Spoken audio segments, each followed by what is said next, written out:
Jumlah kasus positif COVID-19 di Indonesia terus bertambah setiap harinya. Guru Besar Fakultas Kedokteran Universitas Indonesia mendesak pemerintah segera memberlakukan karantina lokal. Warga harus menerapkan physical distancing. Dan berikut keterangan dari Dekan Fakultas Kedokteran Universitas Indonesia, Ari Fahrial Syam. Ya kan Pak Presiden sudah sejak 10 hari yang lalu saya rasa menghimbau agar masyarakat itu belajar dari rumah, ya kan, kemudian bekerja dari rumah dan beribadah dari rumah. Gitu. Tapi faktanya bagaimana? Ternyata kan masih enggak juga, banyak orang masih di jalanan, di pinggir jalan nongkrong segala macam. Nah, akhirnya bagaimana nih biar orang-orang benar masuk ke dalam? Ya saya rasa tadi karantina, social distancing, physical distancing itu diterapkan. Masyarakat nggak boleh ada di jalan. Kenapa? Karena kalau masyarakat ada di jalan, infeksi terus berlangsung gitu loh. Bisa ditanggapi apakah betul kalau memang ternyata sudah sembuh, tidak bisa terjangkit lagi, tidak bisa terkena lagi terus corona? Jadi memang begini, di dalam perjalanannya seseorang yang dia terinfeksi ya, jadi di masa inkubasi itu tubuh akan membentuk antibodi. Nah biasanya maksimal tuh ke 14 hari itu. Kalau dia kalah di salah satu lab milik Universitas Indonesia, dan nantinya saya akan berbincang dengan narasumber saya untuk memberikan penjelasan tentunya kepada Anda gambarannya seperti apa proses ini dilakukan sehingga seorang pasien dapat diputuskan dia positif ataukah negatif. Nah saya saat ini sudah bersama dengan Profesor Dr. Ari Fahrial Syam. Dia adalah Dekan Universitas Indonesia yang mana timnya dan juga lab ini digunakan untuk ikut membantu dalam proses pengecekan menggunakan metode tes PCR ini. Dokter, dilansir oleh Tribun News Wiki, unggahan tersebut viral di Twitter dan mendapat reaksi positif dari warganet. Pembuatan hand sanitizer mulai diproduksi pada hari Senin 16 Maret 2020 lalu. Diberitakan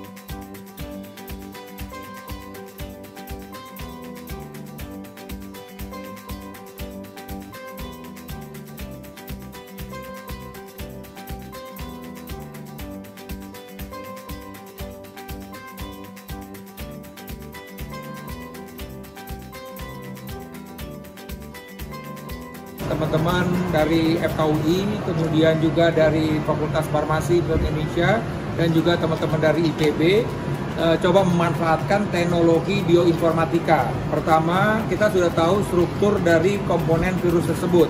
Ya, kita sudah tahu genom dari virus tersebut. Kemudian juga sudah ada laporan dari jadi saat itu kami menghadirkan Dr. Erlina, kemudian dari segi virusnya sendiri Dr. Vera yang hadir gitu.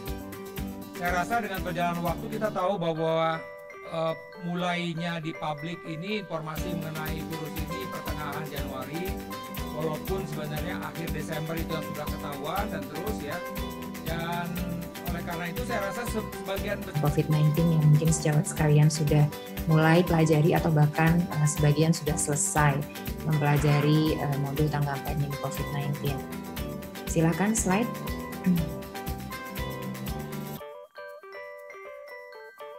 Baik, jadi di dalam webinar hari ini YouTube-nya. Jadi ya kita Assalamualaikum warahmatullahi wabarakatuh. Jadi saat ini kita terhubung dengan YouTube online.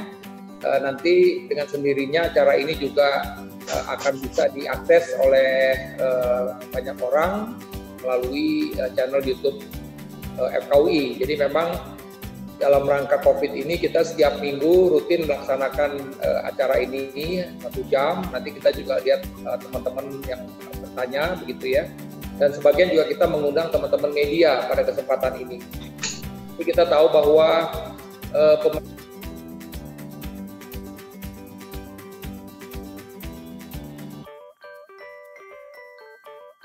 it has already been nearly 5 months since the World Health Organization declared a public health emergency of international concern in January 30, 2020.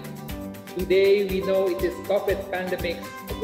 About giving them the routine examination by swab or rapid test and by supporting them with health insurance, because there always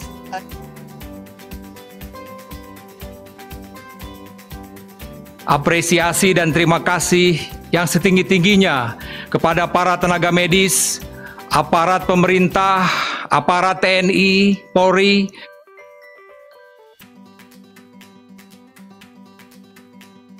terkait COVID-19, Pak Ari? Ya, jadi kalau kita bicara soal target pemeriksaan, ini memang berhubungan dengan banyak hal ya tadi. Oke, bicara soal tadi laboratorium.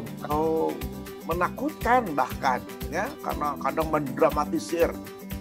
Jadi saya ingatkan kepada para masyarakat. Jadi kami alhamdulillah sudah berada dalam alur yang benar, ya meskipun tidak pesat ke negara-negara tetangga, namun kita tetap ada perbaikan.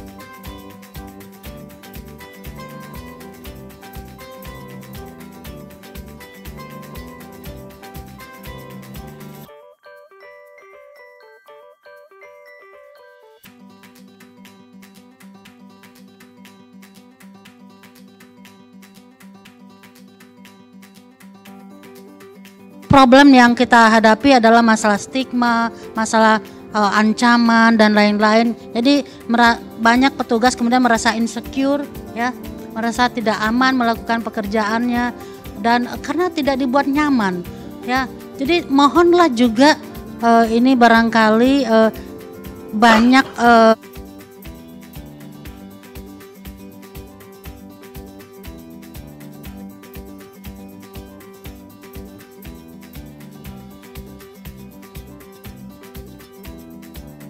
idenya adalah kami mencoba untuk membuat platform yang ini sebenarnya hanya sebuah information hub sebenarnya. Konsepnya adalah bagaimana supaya data yang masuk ke dalam platform itu bisa dimanfaatkan oleh pihak-pihak. Oh ya, jadi sel punca ini kita tahu pada COVID-19 itu terjadi badai sitokain atau badai peradangan. Jadi faktor-faktor sel-sel peradangannya itu meningkat sehingga pasiennya itu jatuh dalam kegagalan nafas. Nah, si stem cell ini mempunyai kemampuan dua ya intinya, yaitu mempunyai kemampuan anti-inflamasi atau anti peradangan yang hebat ya, yang kuat. Sehingga terjadi sel-sel radang yang meningkat pada tubuh pasien penderita COVID itu akan menurun ya, sel-sel peradangannya itu.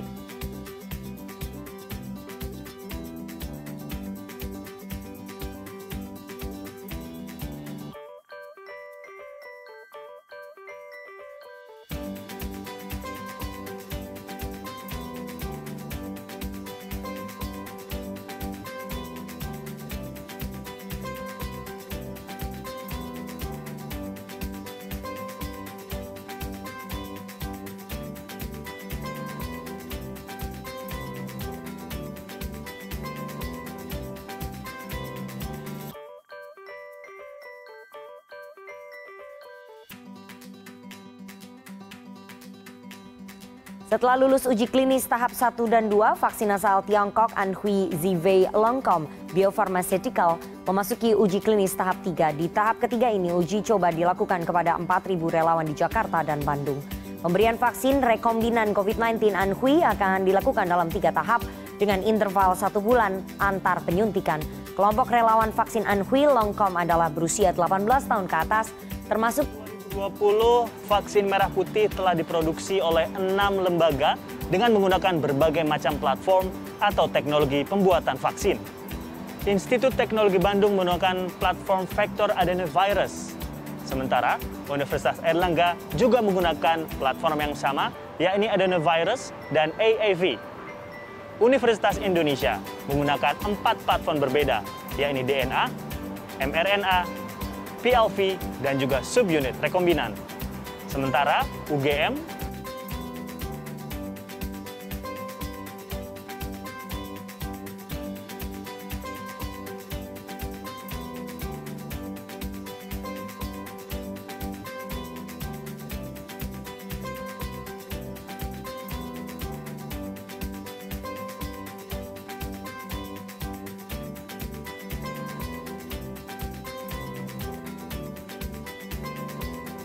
dengan menggunakan alat pelindung diri dan dari dalam melalui nutrisi yang bergizi dan berimbang.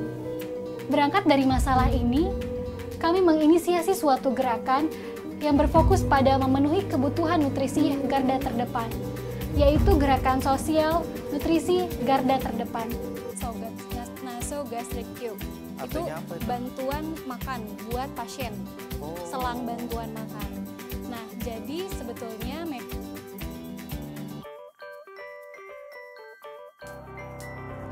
kau bisa patahkan kakiku, tapi tidak mimpi-mimpiku. Kau bisa lumpuhkan tanganku, tapi tidak mimpi-mimpiku. Kau bisa merebut senyumku, tapi sungguh tak akan